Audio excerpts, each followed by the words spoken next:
down to the very last episode of Cowboy Bebop, The Real Folk Blues Part 2. This one does not start with the intro song that we're used to, Tank. Instead it starts right where The Real Folk Blues Part 1 left off. Spike meeting with Julia, and Julia also pointing a gun right at Spike's head. Left off on a cliffhanger. But come on, do you think his long-lost love Julia is going to shoot him? Of course not. That's just kind of what they do in these series, and movies in general.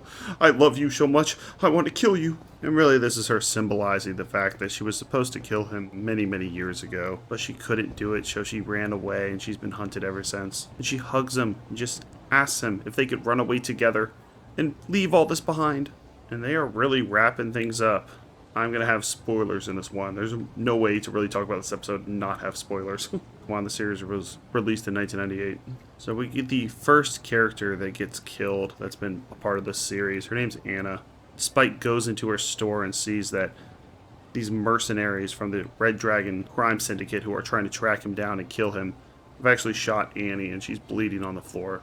But she still can say a few more words. She lets Spike know that she did not give them any information, and lets him also know that Vicious has pulled off this coup.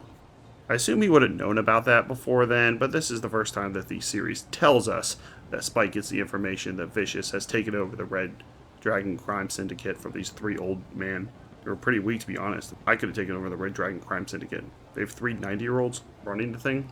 It didn't even seem to have any special powers or anything like that. So Annie's name is Anastasia, and she was a friend of Mao Yenrai of the Red Dragon crime syndicate. And she owns a convenience store on Mars. She's only in 2 episodes that I can remember. Her first introduction is when some kids are stealing some naughty magazines from her store, and she goes and chases them down, and then runs into Spike. But it is an indication for this series. We might see more characters who have been reoccurring throughout this series die as well. And I wasn't exactly expecting it. And while people die in this series, because this series is only really semi-realistic, Spike can drop from tall buildings and still survive, get shot up and still survive. There's always an inkling in the back of your head. If they wanted to do a second season, they could probably revive most of these characters. But the next scene features another shooting. Spike and Julia are running along these rooftops as a syndicate is tracking them down because they're supposed to kill anybody. Well, beautiful and depressing scene with doves flying above. Julia gets shot. Another shocking scene, since you would think she would die at the end, but she doesn't. She actually dies sort of towards the beginning. And as much as she gets talked about in this series, we unfortunately don't learn that much about her outside of the fact that she was Spike's old flame. It would have been nice to see them rekindle that romance a little bit, but no, we don't have time for that. She's going to die on this rooftop. At least we assume she's going to die. Once again, the finality of these deaths is never really certain. He doesn't check for a pulse. They don't take her to a hospital and pronounce her dead or anything like that. We just see her bleed out on this rooftop. So it seems like Spike has been able to fight off the bad guys so far, and he does have the opportunity, as Jet recommends, to just keep running away. He can get rid of these guys. And come on, is Vicious really going to be running this syndicate for that long? This guy's a moron. He seems to kill and ask questions never. You want to run a successful criminal enterprise, you can't just kill everyone, Vicious. Come on. Imagine if at the height of the Colombo crime family, they just said, just kill everyone. They wouldn't be very successful, would they? How exactly is Vicious going to make money for this syndicate? Is he going to get into gambling? Are they going to be running numbers? Maybe stealing car stereos? He has no plan. And they are packing on the firefights in these last 2 episodes. They're not getting lazy whatsoever. Fight choreography is, of course, the hardest thing to do in any type of series. And we get several in this one. So Spike decides to meet Vicious. He's just going to go right through the front doors of the Red Dragon crime syndicate, shoot his way to the top of the building, and meet Vicious in perfect RPG style. Plays out like a video game. And it's done with the usual Bebop style, lots of quick cuts, headshots filled with blood. It also shows us that Spike is not invincible. He actually gets shot in the arm from some of these bad guys.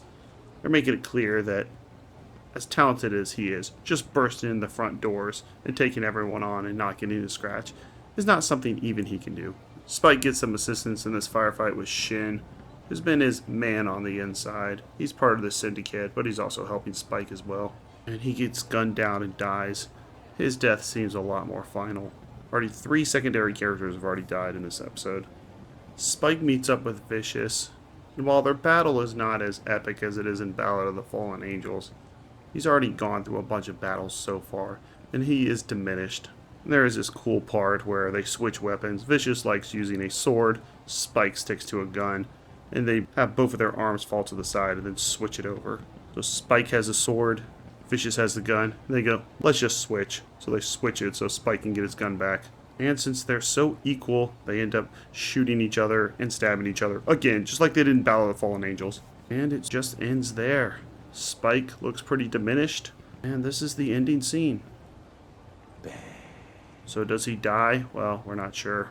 But considering he's going to go on to star in a movie in 2001, Knocking on Heaven's Door, I guess he survives. Which is why there should have been a second season. This episode is great. It's going to be my third 10 out of 10. It's essential viewing. It wraps things up. They kill off characters, but they're also reminding you that these characters exist and bringing some finality to them. Like Shin and Annie. You kind of figured Shin was going to die anyways. He's been helping Spike and working for the Syndicate. Come on, that's not going to work. The only part I don't like is I would like more conversation between Spike and Julia.